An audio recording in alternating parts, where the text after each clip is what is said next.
తర్వాత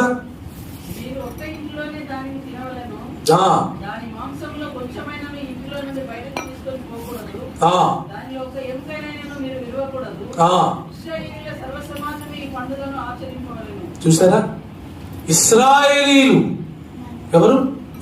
ఇశ్రాయేలీలు మాత్రమే బలలో చేయవేయాలి. పస్కా ఎలాగైతే ఐగుప్తు దేశంలో వారు చేశారో అదే మాదిరిగా యేసయ్య శిలువలో చేసింది మనకి. అంతేనా? ఆయన మన పాపాల కోసం చనిపోయి సమాధి చేయబడి 3వ దినాన తిరిగి లేచాడు. ఆయన రక్తాన్ని తింటున్నాం, ఆయన రక్తాన్ని త్రాగుతున్నాం, ఆయన మాంసాన్ని తింటున్నాం, ఆయన శరీరాన్ని తింటున్నాం. మీరు తినబోయేది ఏంటి? రొట్టె కాదు. మీరు త్రాగబోయేది ఏంటి? ద్రాక్షరసం కాదు. స్వయాన ఖచ్చితంగా అదే దేవుని శరీరమే, దేవుని రక్తమే మనం తినేది.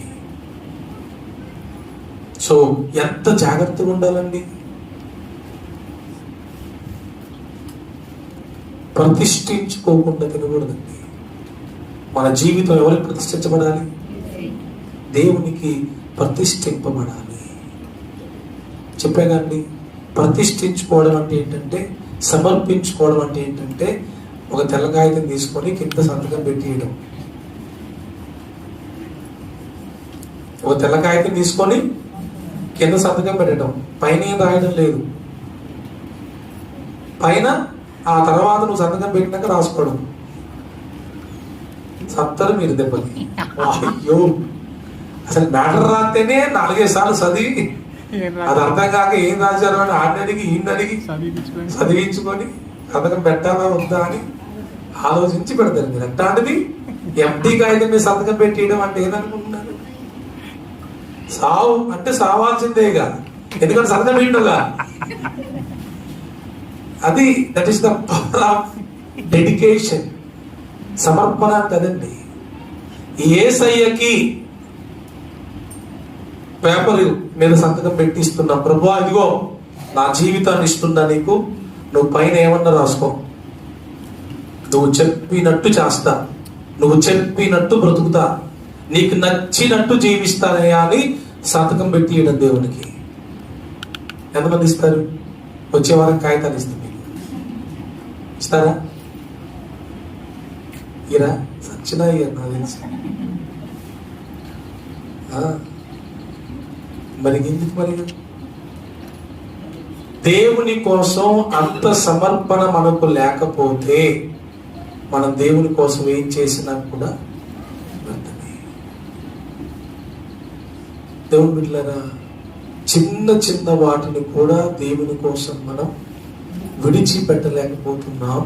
దేవుడు మన కోసం తన ప్రాణాన్ని విడిచిపెట్టాడు. ఏమా వలలో చేయవేసేవారు ఆలోచించాలి. ఇది దేవుడు నీ పాపం కోసం, నీ తప్పిదాల కోసం, నీ శాపం కోసం తన ప్రాణాన్ని విడిచాడు. టు సేవ్ యు, నిన్ను రక్షించడానికి తన ప్రాణాన్ని విడిచిపెడితే మరి యేసయ్య కోసం నువ్వు ఈ చిన్న చిన్న వాటిని విడిచిపెట్టలేవా? అసూయ, ద్వేషం, పగ, కొట్లాట్లు, గొడవలు, బూతులు, అబద్ధాలు, మోసాలు విడిచిపెట్టలేదా? సరోజనమ్మ, కుట్టుకుంటారు అడవులల్లా? ఫైటింగ్లు అవుతున్నాయా? ఫైటింగ్లు ఇంట్లో కాదు, అడవిలో ఉన్న ఫైటింగే. ఆడికి పోయినా ఈ లేని స్థలం ఎక్కడుంది? నీవు లేని స్థలం ఏది అన్నట్టు, గొడవలు లేని స్థలం, కొట్లాట్లు లేని స్థలం, క్షమించుకొని మనస్సులు, స్వార్థం లేని మనస్సులు, అసూయ లేని మనుషులు ఎక్కడున్నారు? ప్రపంచం మొత్తం నిండిపోయింది.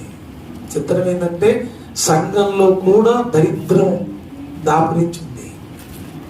అట్లాంటి వాళ్ళు కూడా సంఘంలో ఉండడం అనేది అది ఎంతో బాధాకరమైన, దుఃఖకరమైన విషయం. ఎందుకంటే లోకం వేరు, సంఘం వేరు. సంఘం అంటే క్రీస్తు రక్తము చేత కడగబడి కొనబడినది వారు, ప్రత్యేకించబడిన వారు. వాళ్ళు సంఘంలో ఉండాలి. లోకం సంఘంలో ఎందుకు ఉంటుంది బాబు? ఒకప్పుడు నేను లోకం, లోకస్తుని, లోకంలో బ్రతికా. కానీ ఇప్పుడు సంఘంలోకి వచ్చా. లోకం నాలో ఉండకూడదు, ఉండకూడదు. ఉంటే నేను సంఘంలో ఉన్నా లోకస్తుని. ఉన్నది అయ్యగారు కొంచెం వీడియో పెట్టారు. సంఘంలోకి రాగలనంట ఎవరు? దొంగలు, తాగుబోతులు, వ్యభిచారులు, అసూయపరులు, క్షమించలేని వాళ్ళు, సమాధానపడలేని వాళ్ళు సంఘంలోకి వస్తారంట. కానీ పరలోకంలోకి మాత్రం పొరపాటున రాలేదంట. దేవుడు గీ పెట్టుకున్నా కూడా పరలోకపు గుమ్మాన్ని టచ్ చేయలేము అంతే. సంఘంలో అంటే మరి ఏం చెప్తాం? గురుగులు గోధుమలు కలిసి ఉండాల్సిందే. అవి నువ్వు రావద్దమ్మా అంటే నేను విననే నీది మనగా ఫ్రీ పబ్లిసిటీ. నెహెమ్యా గారు నన్ను రావద్దన్న. మొన్న ఒక ఆయన సీతానగరం చర్చిలో 2 years బ్యాక్ అనుకుంటా, నేను రానన్నాడు. రాకని చెప్పి జనాలను అడుగుతారు ఎందుకు రావట్లేదో, కారణం మాత్రం నేను అబద్ధం చెప్పను, నిజమే చెప్తా, నువ్వు కూడా అదే చెప్పుకున్నా. అట్లయితే ఎట్లా అన్నది. మరి ఎట్లా? మరి నువ్వు ఎందుకు రావట్లే రీజన్ ఇది. ఈ రీజన్ నువ్వు బయట ఎవరికి చెప్పినా ఊరుతారు నేను. మరి అదే చెప్పాలి, నేను అదే చెప్తాను, నువ్వు కూడా అదే చెప్పు. అట్లేదు కుదరదు, నీ ఇష్టం. ఒక నువ్వు అబద్ధం ఆడతావు కానీ నేనైతే అబద్ధం ఆడలేను, నువ్వు నిజాన్ని చెప్తాను. దేవుడు కృపను బట్టి దేవుడు మాట్లాడారు, ఆయనతో మళ్ళా మారాడు, మందిరానికి వస్తా ఉన్నాడు.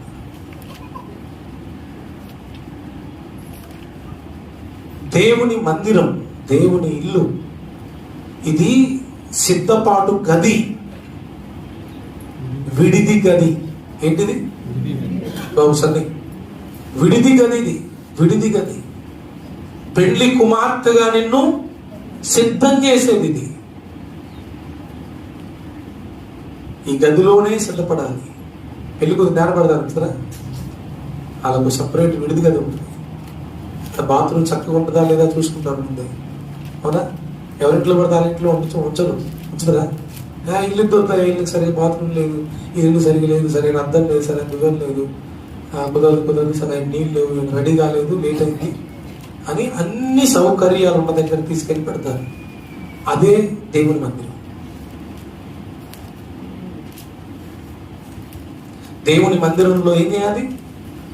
మురికి తొలగించుకోవాలి, మచ్చలు తొలగించుకోవాలి, అందంగా గుణమనే అక్షయాలంకారం, చెవులకి, ముక్కులకి, కాళ్ళకి, చేతులకి ఈ ఎగేయటం దిగేయటం కాదు.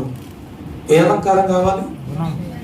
అక్షయాలంకారం, గుణం అనే అక్షయాలంకారం. దేవుడు ఇట్టే ఆకర్షితులైపోతాడు నిన్ను చూడండి. దేన్ని చూసి? బయటున్న అలంకరణ వీటిని చూసి కాదు, దేవుడు ముగ్ధుడయ్యేది నీ లోపటున్న గుణం ఉండ చూడండి, అది చూసి. నేను మొన్న ఎస్తేర్ చదువుతా ఉంటే అద్భుతమైన మాట ఉందండి. హేగే నిర్ణయించిన అలంకారము తప్ప ఏ ఇతర అలంకారం కోరుకోలే. అదండి ఈ రోజున ఫ్యాషన్ అనే పేరు మీద ట్రెండ్ సెట్ చేసి బ్యూటీ పార్లర్ ఓపెన్ చేసి నెలకి 10,000, నెలకి 5,000. మీరు ధన్యులే లేదు, ఇంకెవరు పోవట్లే. ఈ చిత్రం ఏంటంటే పల్లెటూరులో కూడా వస్తున్నాయి షాపులు అయ్యి సారా కొట్టులాగా. మరి రేపు మా కూడా పెడుతున్నారు అన్నారల్లా. సారా కొట్లు ఏం మూసేయమని ప్రార్థన చేస్తాను. ఇప్పుడు అది కూడా పెడితే అది కూడా మూసేయమని ప్రార్థన పెట్టాలి. అందుకే రాకముందు ఏం చేయాలి మనం ప్రార్థన? అవి రాకుండా చేయని ఆయన ప్రార్థన చేయాలి. వచ్చినాక మూసేయడం కంటే రాకుండా ఉండడమే మంచిది. ఏంటండి హృదయం శుభ్రంగా ఉండదు, మనసు శుభ్రంగా ఉండదు, నీ పద్ధతి బాగోదు, మర్యాద ఉండదు, క్రమం ఉండదు. నువ్వు చూస్తేనేమో పెద్ద రంగులు, వ్యవహారాలు, అలంకరణలు. ఏందంతా ఎవరిని ఆకర్షిద్దామని? ఎవరి కోసం? అది మన పెండ్లి కుమారుడు యేసయ్య. ఆయన మనం ఆకర్షించాలి, ఆయనను ప్రేమలో పడేయాలి, ఆయన మనల్ని ఇష్టపడాలి. ఎస్తేరు ఇక ఆ అలంకరణ తప్ప ఏ అలంకరణ కోరుకోక రాజు దగ్గరికి వెళ్ళి నిలబడగానే రాజుకి ఈయన మీద ఇష్టం పుట్టింది, దయ పుట్టింది. ఎస్, ఎందుకంటే ఎస్తేర్ అంత మంచి క్యారెక్టర్ కలిగిన ఆమె. దేవుడు క్యారెక్టర్ మీద మనసు పెడతాడు, మనుషులు పై రూపం మీద మనసు పెడతారు. సో ప్లీజ్, దేవుడి సన్నిధిలో చాలా జాగ్రత్తగా మనం బ్రతకాలి, చాలా జాగ్రత్తగా బ్రతకాలి. అయిపోయిన టైం. సమర్పణ ఉండాలి. సమర్పణ లేకుండా చేసే బ్రతుకంతా కూడా వ్యర్థం. బలలో చేయి వేస్తున్నారంటే మీరు పూర్తిగా దేవునికి సమర్పించుకున్న వారైతేనే వేయాలి. మీరు బాప్తిస్మం తీసుకున్న వాళ్ళలాగానే మీరు కూడా ఉంటే యూస్. సో ప్లీజ్, బల్లని చీపుగా చూడకండి. మరలా చెప్తున్నాను, దేవుని శరీరాన్ని, దేవుని రక్తాన్ని చీపుగా చూసే ప్రతి ఒక్కరూ వాళ్ళు చీప్ అయిపోతారు తప్ప దేవుడు ఎప్పుడు చీప్ అవ్వడు. అవుతాడా? నువ్వు సీఎంని చీపు చూస్తే సీఎం చీప్ అవుతున్నా, నువ్వు చీప్ అవుతున్నా? సీఎం ఎప్పుడు సీఎం. నువ్వు ఒక్కరి 10 చీపుగా చూసినంత మాత్రాన మనకి ఏ విలువ తగ్గుద్ది? తగ్గదు. మనకుండే సెక్యూరిటీ వానికి ఉంటుంది, వానికి అధికారం వానికి ఉంటుంది. వాళ్ళని ఎప్పుడు కూడా ఒక విలువ కలిగినదిగానే చూడాలి. దాని దగ్గరికి వచ్చేటప్పుడు చాలా జాగ్రత్తగా వాళ్ళ దగ్గరికి రావాలి. సో ప్లీజ్ అర్థం చేసుకోండి. మీరు ఇంకా అర్థం చేసుకోలేదు అంటే, మనకు ఒక దైవజనుడు ఇలా అన్నాడు, మనిషికి ఇక చాలు ఈ లోకం అని అనిపించాలంట. ఇక ఈ పాపం చాలు అనిపించాలంట. అనిపించి వెంటనే దేవుని దగ్గరికి వెళ్ళి, ప్రభువా, ఇంతవరకు నేను జీవించిన జీవితం నాకు అర్థమైంది, ఇక నాకు అది చాలయ్యా, వద్దు, నేను ఇక నీలాగా బ్రతకాలనుకుంటున్నాను, నీతో బ్రతకాలనుకుంటున్నాను, నన్ను మార్చు ప్రభువా అని ఎవరైతే హార్ట్ఫుల్గా ప్రభు దగ్గర ప్రార్థన చేస్తారో వారిని దేవుడు మారుస్తాడంట. మార్పు ఎవరిని మార్చేది? ఇక విషయం తెలుసా అండి, దేవుడు మార్చాలా? దేవుడు మార్చడు. దేవుడు మనకు స్వేచ్ఛనిచ్చాడు. బలవంతంగా మారిస్తే బలవంతము భక్తి దేవునికి ఇష్టం కాదు. సెల్లా ఏది కొడుతుంది రావడానికి? పాపం దాన్ని అనుకుంటుందా? మనం ఏం నొక్కుతుంది. దేవుడు మనల్ని చేసేటప్పుడు ఒక మర మనిషిలాగా చేయలేదు. God gave us free will, freedom. మంచి చెడుల విచక్షణ జ్ఞానం ఇచ్చాడు. బలవంతంగా చేయగలడు, తాకుండా తిరగకుండా చేయగలడు, కానీ అందులో ఏముంటుందండి? విలువ ఉంటుందా? నువ్వే మార్చిన వాటిని మారిన అంటవా లేదు. మనం మారాలి అనుకున్నప్పుడు దేవుడు మనల్ని మార్చగలడు. ఇది చేయగలను నమ్ముతున్నావా అని గుడ్డివాడిని అడిగినప్పుడు ఆయన అన్నాడు, yes Lord, నువ్వు చేయగలవని నేను అయితే నీ నమ్మిక చొప్పున నీకు జరుగును కలుగు. అంతే, 2 కళ్ళు వచ్చేసాయి. ఆయన నమ్మిండి కనుక కేకలేసింది కనుక ప్రభు విన్నాడు కనుక ఆగి ఆయన్ని స్వస్థపరిచింది. నన్ను మార్చగలడు దేవుడు అని నమ్ముతున్నారా మీరు? నన్ను దేవుడు కూడా మార్చలేమంటే చాలా మంది మరీ దరిద్రం. ఇంకోడెవడో మొన్న చెప్తున్నాడు ఆయన, సుధాకర్ గారే, నాకు ప్రెసిడెంట్ ఎలక్షన్స్ అవి, నాకు 5 లక్షల ఓట్లు వస్తే గనక దేవుడు లేడని నిరూపిస్తాడు. ఎవరన్నారు? నాకు 5 లక్షల ఓట్లు వస్తే దేవుడు లేడని నిరూపిస్తా అన్నాడు. చిత్రం ఏంటంటే మనకి 5,20,000 ఓట్లు వచ్చినాయి. ఎన్ని? 5,20,000 ఓట్లు వచ్చినాయి. 20,000 ఎక్కువే వచ్చినాయి. ప్రెస్ మీట్ పెట్టారు, ఎల్లుండి ప్రమాణ స్వీకారం చేయాలి. నన్ను దేవుడు కూడా ప్రధానమంత్రి అవ్వకుండా ఆపలేడు అని మరొకసారి స్టేట్మెంట్ ఇచ్చాడు. నెక్స్ట్ డే హార్ట్ అటాక్ చచ్చిపోయింది. ఎల్లుండి ప్రమాణ స్వీకారం చేయాలి, దానికంటే ముందు రోజు గుండెపోటు చచ్చిపోయాడు. ఇది నిజంగా చరిత్రలో జరిగిన సంఘటన. ఇది ఒక స్టోరీ కాదు. ఏంటంత పొగరు, ఏంటంత గర్వం? దేవుడు పైన ఉన్నాడు, మనం కింద ఉన్నాం. మన మాటలు కొద్దిగా ఉండాలి. కొంతమంది మాటలు ఎంత పెద్దగా ఉంటాయో, చూడడానికి ఇంతంతే ఉంటారు కానీ ఇట్టే ఉంటారు కానీ వాళ్ళ మాటలు ఎంత పవర్ఫుల్ ఉంటాయో. ఓ సీఎం కూడా అంత గర్వం ఉండదండి వాళ్ళకి. వీళ్ళకి ఏం లేకపోయినా అంత గర్వం, అంత అహంకారం. ఏం చూసుకొని పొంగుతారు? పోతారు. పొంగితే పోవటమే ఏం ఉండదు. ఇంకా పొంగిన ప్రతి ఒక్కరూ పోవటమే. వినయం, దీనత్వం, తగ్గింపు ఎప్పటికీ ఇవి మనిషికి మంచివి, మనిషికి మంచివి. సో నేను చెప్తున్నాను, మీరు మారాలి అని ప్రభు కోరుకుంటున్నారు. కానీ మరి మీరేమనుకుంటున్నారో నాకు తెలియదమ్మా. అన్ని విషయాల్లో మారాలని దేవుడు కోరుకుంటున్నాడు. మరి మీరు అనుకోవాలి కదా. మార్పు ఎప్పుడు జరుగుతుంది బాబు? దేవుడు అనుకుంటే జరగదు, అయ్యగారు అనుకున్నా జరగదు, నీ కోసం 1000 మంది అనుకున్నా జరగదు. ఎప్పుడు జరుగుద్ది? నువ్వు అనుకోవాలి. పర్సనల్ గా నీకు నువ్వు ఫీల్ అవ్వాలి. Yes, I want a change, నాకు మార్పు కావాలి అని నువ్వు అనుకోవాలి. అప్పుడు దేవుడు కార్యం చేస్తాడు.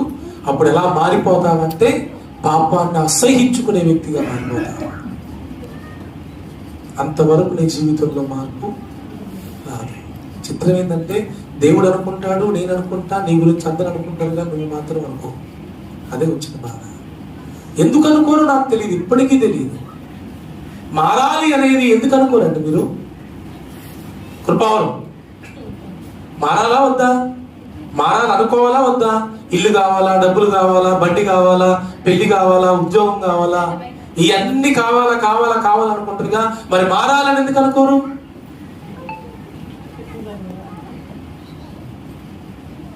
నిజమైన భక్తునికి ఉండే కోరిక మారాలి. నిజమైన భక్తుడు భగవంతునిలాగా నేను మారిపోవాలి అనుకోవాలి. నాకు డబ్బులు, నాకు అందది, నాకు ఆస్తి, నాకు 1,00,000 రూపాయలు, ఎల్కేజీ స్టాండర్డ్స్ అయ్యండి, నర్సరీ. ప్రభువా నన్ను నీలాగా మార్చయ్యా. క్రైస్ట్ లైక్నెస్ అంట. క్రీస్తులాగా మారాలి, క్రీస్తు వలె జీవించాలి, క్రీస్తు లాంటి స్వభావం నాకు కావాలి. ప్రార్థన చేశారు ఎప్పుడన్నీ? అండి ఎంత తక్కువ మంది చేస్తారండి. ఈరోజు గ్రేస్ సిస్టర్ గారు సాక్ష్యం చెప్తున్నారు సీతానగరంలో. దేవుని మహాకృప, మా జీవితంలో ఫస్ట్ టైం సన్నివేశం జరిగిందండి. It's great thing. చాలా హ్యాపీగా ఫీల్ అయ్యాను. ఎంత హ్యాపీగా అంటే మన పోయిన సోమవారం నా ఆనందానికి అవధులు లేనంత ఆనందం. దేవుని కృప అది. వాళ్ళని కూడికి పెట్టుకున్నారు. ఆ కూడికి పేరేంటి తెలుసా? ఆభరణాలు తీసేసే కూడిక. కూడికి పేరేంటి? అయ్యా నేను మా పెద్ద అమ్మాయి ఆభరణాలు తీసేద్దాం అనుకుంటున్నాం, దేవునికి సమర్పించుకుందాం అనుకుంటున్నాం, మా ఇంట్లో ప్రేయర్ పెట్టండి అంటే నేను మా అమ్మాయి పట్టీలు వేసుకునేటోళ్ళు, గాజులు వేసుకునే వాళ్ళు, ముడకలుండి చెవులకుండి అసలు లేని లేవు. అట్లాంటిది ఏమైందో ఏంటో తెలియదు. ఫస్ట్ వాళ్ళ పెద్దమ్మాయి తీర్మానం తీసుకుంది, ఆ తర్వాత వాళ్ళ అమ్మ తీర్మానం తీసుకుంది. ప్రేయర్ పెట్టాం, చాలా హ్యాపీగా జరిగింది. ప్రార్థన అంతా ప్రేయర్ చేసాం. ఆభరణాలన్నీ జనరల్గా బొమ్మలు తీయడానికి ప్రార్థన పెడతారు ఎవరైనా. దేవుడిని నమ్ముకున్న కొత్తలో మా ఇంట్లో పటాలు ఉన్నాయండి, తీసేయండి అన్నాను. కానీ మన ప్రేయర్ ఏంటంటే వాళ్ళ చెవులకి, ముక్కులకి, కాళ్ళకు ఉన్న వాటన్నిటిని తీసేసి దేవుడికి సమర్పించుకున్నారు. అలా తీసేసిన తర్వాత నెక్స్ట్ 3 days ఆమె ఫాస్టింగ్ ప్రేయర్ ఉండి ప్రార్థన చేస్తా ఉంటే ఫస్ట్ డే దేవుడు అన్నాడంట, గ్రేస్ నువ్వు ఎక్కువ నీ కుటుంబం కోసమే ప్రే చేసుకుంటున్నావు, నీ కుటుంబం కోసం 25% చేసుకో, దేశం కోసం నశించిపోతున్న ఆత్మల కోసం 75% చేయి ప్రార్థన అన్నాడంట. 3 days అమ్మాయి బలంగా ఉపవాసం ఉండి తన భర్త అవతల రూమ్లో ఉంటే తాను ఈ రూమ్లో ఉండి కన్నీళ్లతో రోధిస్తూ ఏడుస్తూ ప్రార్థన చేస్తా ఉంటే బలమైన అభిషేకం తన మీదకి దిగొచ్చిందంట. అన్య భాషలతో మాట్లాడడం ప్రారంభమైపోయింది. ఇంతవరకు అసలు ఎక్స్పీరియన్స్ లేదు ఆమెకి. ఈరోజు సాక్ష్యం చెప్తా ఉంటే నేనే షాక్ అయిపోయాను. ఎందుకంటే ఆమె మారాలనుకుంది, దేవునికి పూర్తిగా తన జీవితాన్ని సమర్పించుకోవాలనుకుంది. చాలా బాగుందన్నయ్య, కల్లో దేవుడు వచ్చి మాట్లాడారంట, సేవకులు వచ్చి మాట్లాడారంట. ఎంత హ్యాపీగా ఈరోజు మైక్ పట్టుకొని సాక్ష్యం చెప్తా ఉన్నా ఆమె కదా. దేవుని బిడ్డలారా, దేవుని కోసం ఈ సమర్పణ ఉండాలి. దేవుని కోసం ఒక మంచి జీవితం ప్రభు కోసం జీవించాలి. నేను చెప్పాను, వాళ్ళందరికీ చెప్పాను, ఎవరైనా భార్యలు, ఎవరు హౌస్ వైఫ్లు ఉంటే సమయాన్ని వృధా చేయకండి. ఏం చేయాలి? ప్రార్థన చేయండి, ప్రార్థన చేయండి. గంటలు గంటలు దేవుని మందిరంలో ఉండి, మీ ఇళ్లలో ఉండి ప్రార్థన చేయండి. ప్రార్థన అవసరం, ప్రార్థన అవసరం. ఈ రోజున భార్యలందరూ ప్రార్థన మొత్తం మానేశారు. ఏమన్నంటే మాత్రం అయిపోయారు. ఇంట్లో పనయ్య గారు, నీకేం తెలుసు, ఇంట్లో పని సత్యంలాగా ఉంటుంది కదా. కానీ మనం ప్రార్థనకి సమయాన్ని కేటాయించాలి, వాక్యానికి సమయాన్ని కేటాయించాలి.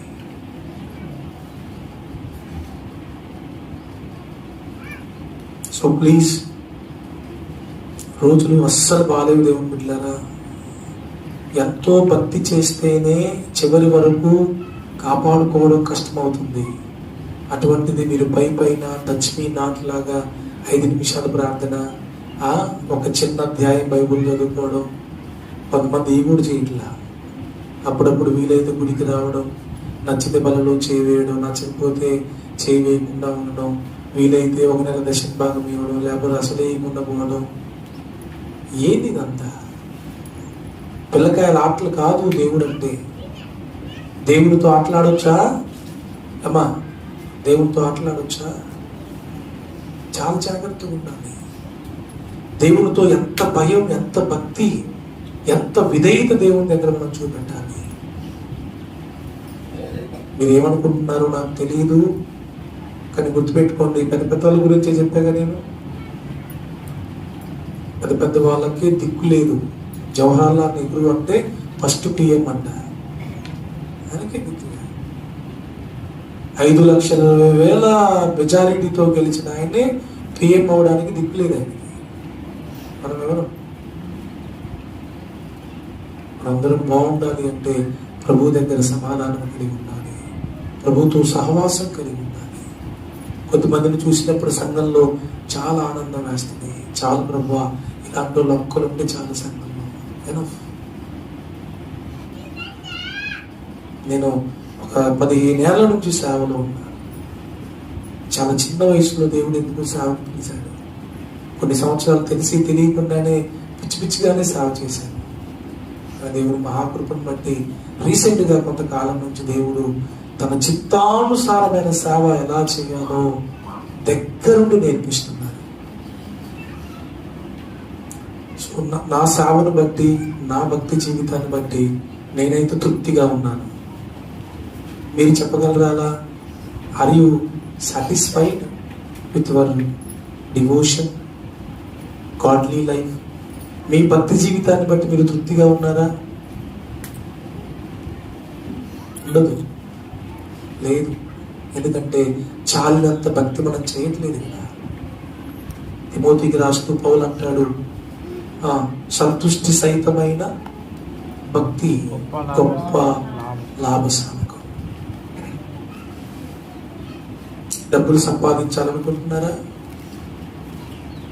లేకపోతే ఆ సుఖం, ఇంకెక్కువ సుఖం సంపాదించాలనుకుంటున్నారా? బంగారం ఒక 2 కేజీలు కొనుక్కోవాలనుకుంటున్నారా? మంచి ఇల్లు కట్టుకోవాలనుకుంటున్నారా? మంచి వాహనం కావాలనుకుంటున్నారా? ఏంటి మీ కోరిక? ఏంటి?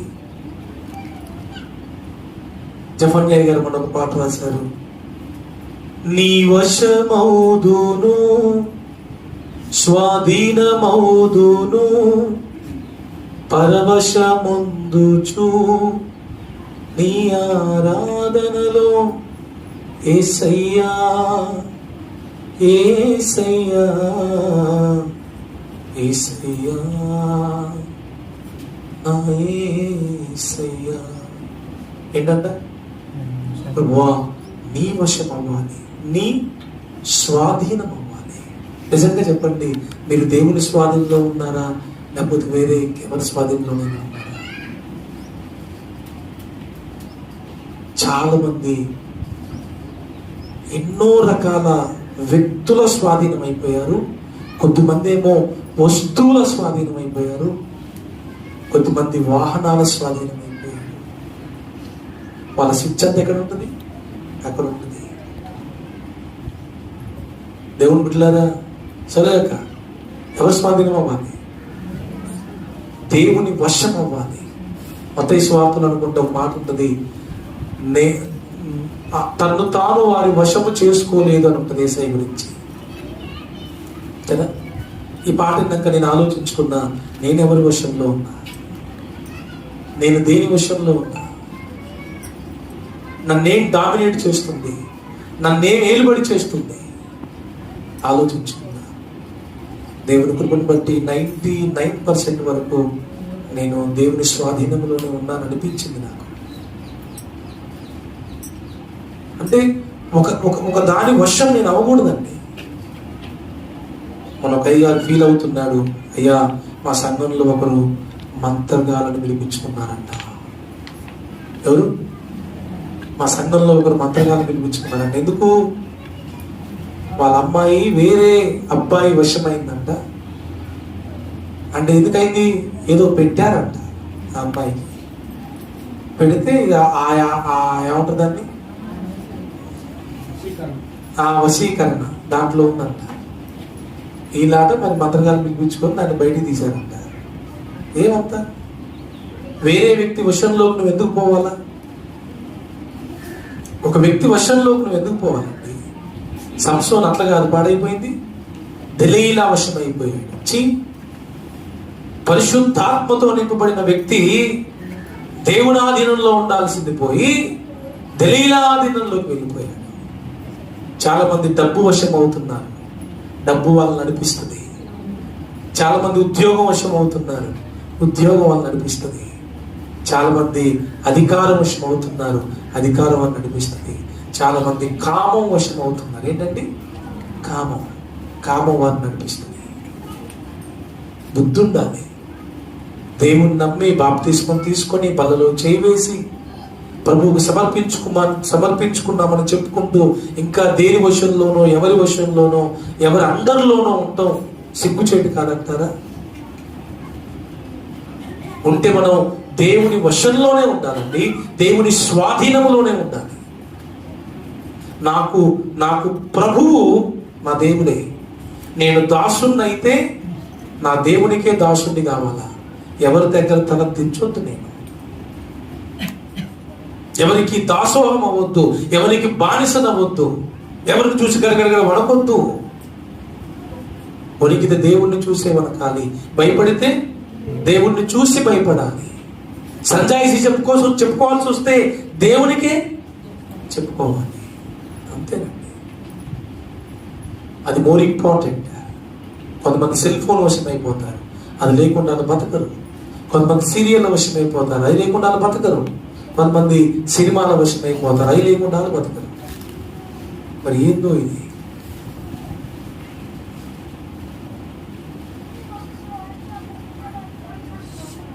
ప్లీజ్, కనీసం మీరు టీ వశం కూడా కాకూడదు, తెలుసా? టీ లేకుండా అమ్మో నా తల లేచిపోతుంది, పగిలిపోతుంది, టీ తాగితేనే ఇప్పుడు బతుకుతా అన్నట్టు అంత అప్పగించుకోకూడదండి. తప్పది. మనకైనా సుట్ట పని చేయమంటే అప్పో ఏదైనా పని చేస్తాను, సుట్ట మాత్రం పని చేయనయ్యా, అది లేకపోతే నాకు ఇది రాదు ఇది రాదు. తాగితేనే ఎందుకంత అంత దానికి ఎందుకు బానిసయ్యావు? అంత దానికి ఎందుకు నువ్వు లోనయ్యా? ఉట్టి చుట్టని చేయించలేకపోతున్నాను. దరిద్రం. ఇక మీరు దేవుని వశం ఏమవుతారు? ఏదైనా మన కంట్రోల్లో ఉండాలా, మనం దేవుని కంట్రోల్లో ఉండాలి, అంతే. చెప్పండి అందరూ. ఏదైనా మన కంట్రోల్లో ఉండాలా, మనం దేవుని కంట్రోల్లో ఉండాలి, అంతే తప్ప మనుషుల కంట్రోల్లో మనం ఉండడం, వస్తువుల కంట్రోల్లో ఉండడం, వాహనాల కంట్రోల్లో ఉండడం నాన్సెన్స్ అది.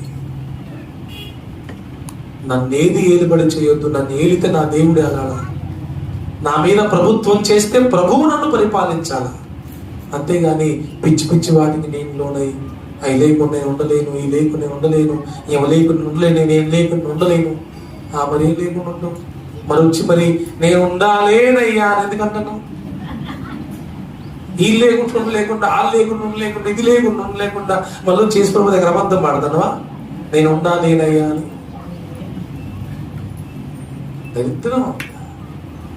యేసు లేకుండా ఉండలేకపోవాలి, ప్రార్థన చేయకుండా ఉండలేకపోవాలి, దానియేలులాగా వాక్యం చదవకుండా ఉండలేకపోవాలండి, మందిరానికి రాకుండా ఉండలేకపోవాలి. అమ్మో నా వల్ల అవ్వట్లేదు, నేను ఈ వారం ఎట్లయినా మందిరానికి వెళ్ళాల్సిందే, ప్రాణం పోయినంత పని కావాలా మందిరానికి రాకపోతే, ప్రార్థన చేయకపోతే, వాక్యం చదవకపోతే, దేవునికి కానుక ఇవ్వకపోతే.